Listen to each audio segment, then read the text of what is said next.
Any coward can watch a video, but it would take a real man to see a subscribe button. Click it right in the face. Concrete breakdowns. Let's go! Concrete breakdowns here. Today we'll be talking about Streetbeefs. Streetbeefs is a backyard fighting organization that show their fights on YouTube. They currently have 1.7 million subscribers and are still growing. They're a bunch of odd but fun characters who love fighting and banded together to start a fighting organization. They started to hold fights in all kinds of places. In the sand, on random fields, sometimes with a rope acting as a ring. As the channel grew, they actually got a cage to have the fights in. They created titles, weight classes with corresponding belts. The skill level of the fighters has also been going up at a steady pace.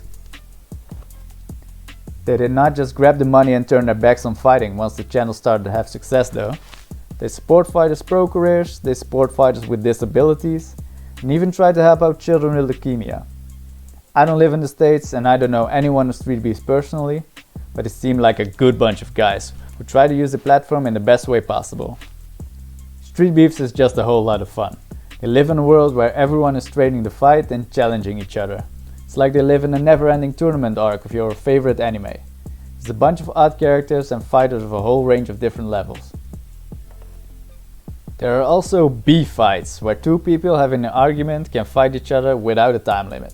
The idea is that instead of shooting each other in the head, you put on your gloves and fight each other in the cage. And afterwards you have to respect the results for what they are. This is pretty much the idea that Streetbeefs was founded on, which is pretty cool. There's also giant fat ladies fighting thin ladies and a whole bunch of other crazy matchups. If you aren't watching Streetbeefs already, you should really give it a try. Once you know some of the characters, it's really great to follow. I usually follow and comment on the highest level of fight sports. I listen to all kinds of analysts and I love going down technique rabbit holes myself. So before getting into the nitty and gritty of knocking out Scarface, I'd like to explain what I, as someone who breaks down fighting, benefits from watching Streetbeef fights. One of the most important things when you're just getting into fighting is understanding who you are as a fighter and where you want to go. When you're starting out, there will likely be a disconnect in your perspective of what you can do as a fighter and what you can do in reality. Even if you're not an overconfident person, there will be surprises waiting for you once you start sparring. Having a resistant opponent makes everything a struggle. Your coordination goes down the drain and you start losing composure under fire. Managing your energy suddenly seems like a monumental task, and before you know it, you aren't even controlling your breathing anymore. Your performance as a fighter will not match the idea you had in your head beforehand. But this is an important learning experience to have. You have to make contact with the reality of fighting, and you have to assess your own performance with brutal honesty. You can be fantasizing about front kicking people in the face like Anderson Silva, while in reality, in your sparring sessions, you are still desperately flailing into clinches and holding on for dear life. Knowing in detail what your strengths and weaknesses are is very important if you want to improve as fast and efficient as possible. Asking a friend to film you and watching your own sparring footage is a way to quickly get some data on where you stand. Once you know what it looks like when you fight, and it won't be pretty, but once you have objectively assessed where you stand, you can start to dig into areas you may want to improve.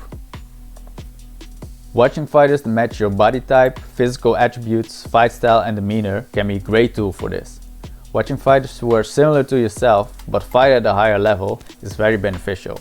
You could try to implement the same long-term strategies and short-term tactics that these fighters use. But also copy techniques of these fighters and see what kind of opponents they struggle with the most.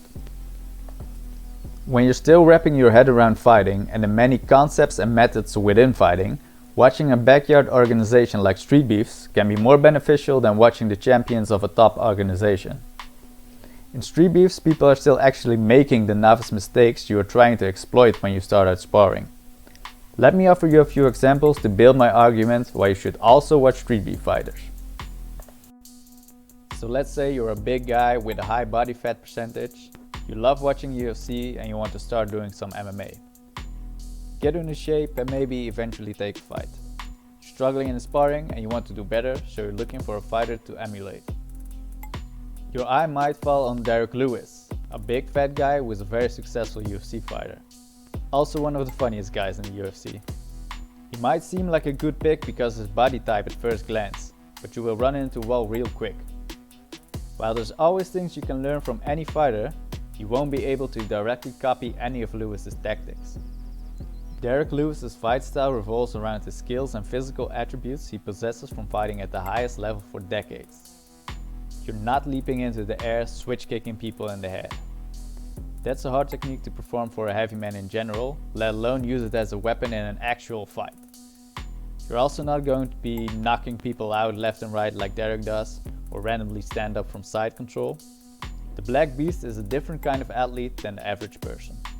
So Derrick Lewis is not the right fighter to learn from at this point. You need a fighter close to your own level of athleticism and who also operates under the same drawbacks of being heavy as yourself. Space Monkey is a large fellow fighting in boxing under Streetbeefs. He's not a naturally gifted fighter. While not being any type of super athlete, he has still managed to get 9 wins in Satan's backyard. He has trained hard to be able to keep a decent pace and has enough skill and heart to provide a challenge for most competitors. Space Monkey is mostly successful by playing to his strengths. He's a heavy guy and he knows it. Space Monkey presses forward with his guard up and provides opponents with 2 choices. Either clinch up and carry my weight, or go backwards where I follow you and press you into the cage. This weaponized way of using weight is a tool that the big guy in our example could use. Throwing your weight around just might give you enough breathing room in sparring to actually start building your other skills. On to the next point. It's sometimes hard to learn the basic concepts of fighting when watching the highest levels of the sport. There's a lot that goes into a top level fight, and street beef fights can sometimes paint a much clearer picture of a certain concept. To explain this, allow me to use the next example. A former high school wrestler wants to pick up training at home. He wonders whether he starts running or lifting. Before you know it, he's stuck on the question whether it's more important to be a wrestler with endurance or a wrestler with power in the sport of MMA. So he picks the 2 best examples he can find of both categories. Colby Covington as the endurance wrestler, Tyron Woodley as the wrestler with big power. If you'd follow this train of thinking, you'd pick endurance as a winning attribute, as Covington won the fight with Woodley. But you can see how this train of thinking doesn't work. And it's not because you could argue that Woodley is not in his prime anymore or anything like that. There's so many factors going into this fight that don't have anything to do with endurance wrestler versus power wrestler. These factors will make it difficult for a guy to wrap his head around the concept he is wondering about. Both fighters have many other skills than just wrestling. Top level fighters don't fit into these simple labels like endurance wrestler. Colby Covington is not just a wrestler with endurance, he's a high level striker with an excellent kicking game. The same goes for Woodley, he has dozens of other skills than just strength and wrestling. There's also fight specific preparation to consider. Top fighters have training camps that study their opponents for months. They try to exploit specific habits and holes in the styles of their opponents. A takedown might just be the result of a great game plan instead of the wrestling ability of the fighter alone. There's also feinting and trap setting to consider and how much the weight cut has affected the fight. The point of this example is to show how many factors play into a high level fight and how hard it is to extract answers to questions out of these fights. You wouldn't necessarily get a definitive answer to the question of endurance versus power by watching 2 street beef wrestlers. That's because there is no definitive clear-cut answer. But there's a lot less factors going into a backyard match.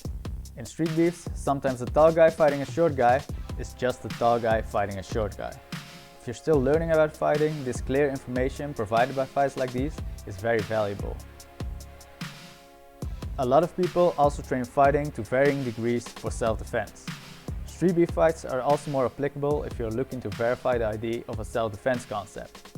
If you're wondering whether it's a good idea to use kicks in a street fight, you're better off watching some street beef fights than UFC fights. Because your kicks are not going to be on the level of UFC fighters, and your attacker's kicking defense is also not going to be on the level of UFC fighters. And that's how I personally learned from watching street beef fights. It's a window into fighting at the level that's actually applicable to average people. So let's talk about Chris Wilmore, aka Scarface, aka Face. Scarface is the Dana White of street beefs, the main spokesperson. He seems to have a pretty chill demeanor and doesn't feel too cool to poke some fun at himself. He's got burn scars from a fire when he was younger, which is why he's got the nickname Scarface. Face actually fights himself in his organization, which I find really entertaining. It's not only interesting and fun to see the big chief scrap, but I also think it's a great way for him to relate to the fighters in his organization. Now there is also some controversy when it comes to Scarface's fighting. Some controversy about the judges' decisions in his fights, but also a lot about his general fighting ability. Scarface usually left these claims off, being self-deprecating and saying he's never won a fight and he has over 30 losses on his record. But this trend of ridiculing the fighting ability of the fighters at Streetbeefs is not only limited to Scarface. There are a lot of people in the comment section claiming Streetbeef fighters are just bums picked off the street. Well, all people are welcome to fight in Streetbeefs. There are actual first-time fighters who actually have no fighting experience at all. But fighters who have an obvious level of training often receive the same comments as the untrained fighters. When I watch Streetbeef fights where the fighters show very clear boxing fundamentals, they are often called unskilled first-timers in the comment section. These commenters claim that they'd easily destroy the Streetbeef fighters even if they had blindfolds on. They claim all kinds of silly things and not even all of it is trolling. The guys at Streetbeefs deal with this by the phrase, glove up or shut up, which roughly translates into, if you think it's so easy, sign up for a fight and come see how easy it is. And I do understand why they take this stance. It's the fastest way to reality check someone. And it's a solid, effective way to silence these commenters, because at the end of the day, many of these commenters use a disrespectful and juvenile way to communicate. But some people might just genuinely have the wrong idea, and not a lot of people are going to actually sign up for a fight at Streetbeefs. Even those that maybe would, might actually not be able to. Maybe because of geographic reasons or a multitude of other possible reasons. So I thought it was a good idea to explain the scale and levels of fighting ability using Scarface as an example. Hopefully it clears up any confusion people might have. So without further ado, I'd like to get into the main point of the video. Would you KO Scarface from Streetbeefs? When I say would you KO Scarface, I'm actually talking about the average person who generally comment harsh things in the comment section. So there's a giant spectrum of fighting ability. Here's a beautiful scale I created in MS Paint. On one end you have the absolute top level fighters of the world, who have not only dedicated their lives to martial arts training, but on top of that training are also special talents. And on the other end you have untrained, extremely unathletic, uncoordinated people who would totally freeze up in any kind of physical altercation. So Scarface is a guy who has been training for many years.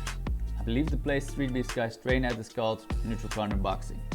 You can do a quick scroll through Face's Instagram timeline to get a glimpse of the many rounds of sparring he has done over the years. He has competed in kickboxing and MMA, but most of his competition experience and general training is focused on Western boxing. Scarface has his limitations as a fighter, which we'll get into later, but it's fair to call him an experienced fighter. In spite of this experience, I don't see him doing well on the amateur boxing circuit, so I place him right at the start of amateur fighter. Now, the people commenting on Streetbeef YouTube videos have a bigger interest in fighting than the average person, so it's fair to keep in mind that they may train or have trained in the past. That places them around here. But it's just as likely that these people are just young guys who haven't trained a day in their life and are just getting into watching fighting, which would place them around here.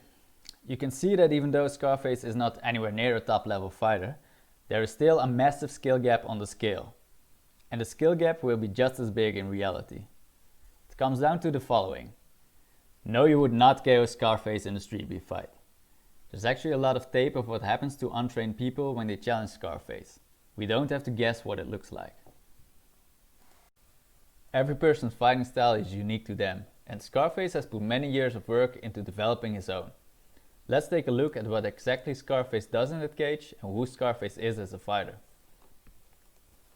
This should be obvious at this point, but I want to reiterate the fact that there are levels to fighting. So when I, for example, tell you Scarface carries big power, I mean in comparison to his general opposition in Streetbeefs and not compared to, say, Deontay Wilder. As a fighter, I describe Scarface as a slugger with good composure, who mostly uses powerful swings to control the fight. Scarface is a boxing-oriented fighter, even when he fights kickboxing or MMA. One of the main problems Scarface runs into is his lack of mobility. He's usually the more plodding, slower fighter. This might be because of a knee injury he has sustained in a fight years back. But no one mistook him for Lomachenko in his earlier fights either. Scarface is simply not a bouncing on the feet, in and out fighter. There are plenty of fighters who make a more plodding fight style work though.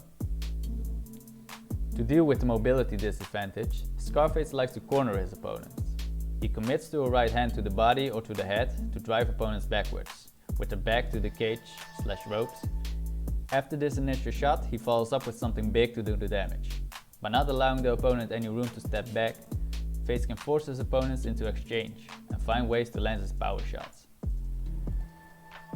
Face is a strong guy with a heavy punch. He's not the snappiest puncher, but he likes to swing and put a lot of weight behind his shots. He prefers wide punches that can swing around opponents' guards.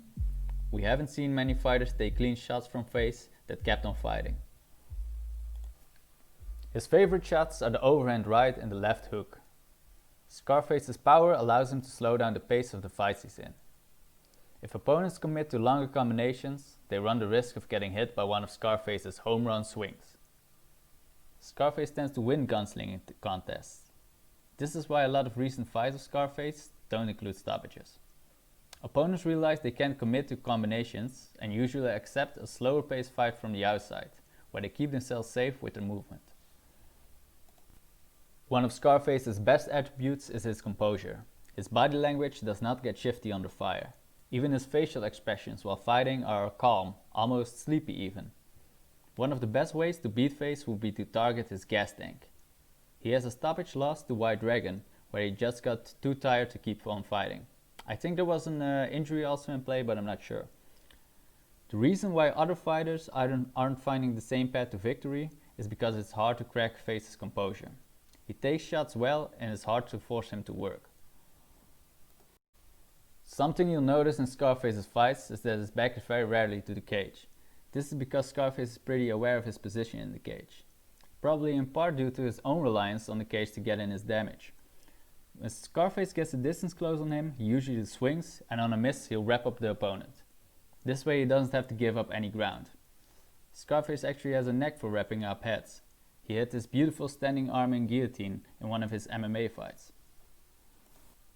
For defense, Scarface mostly uses the Philly shell, a defensive boxing technique made famous by Money Mayweather. By tucking his head behind his lead shoulder, Face can protect his head from incoming shots. His lead hand is low to protect his body and his right hand is ready to parry or strike. This type of defense is very well suited for a top-heavy, well-composed fighter like Scarface. It allows him to block incoming strikes and fire back without needing to rely on quick trunk movement or speedy footwork. Scarface has a tendency to commit extremely heavy to landing shots at times, recklessly abandoning his defense and balance to land a shot. The benefit of this is that he can land hard shots in the chaos that he would otherwise not have landed. Seeing an opponent being willing to commit like that can also put a fighter in more of a defensive shell, afraid of the repercussions of opening up. Opponents haven't managed to counter Face that often, but the drawbacks for this tactic for Face has been mostly his balance. Face often falls over while swinging for the fences. And falling might not seem like a big deal in a boxing match, but it does when you rely on cornering your opponent like Face is. Just when Face has cut off the cage and is in a position to do damage, he often loses his balance and with it his advantageous position. Streetbeef fights are outside, and with a fall there's often dirt that needs to be wiped off the gloves.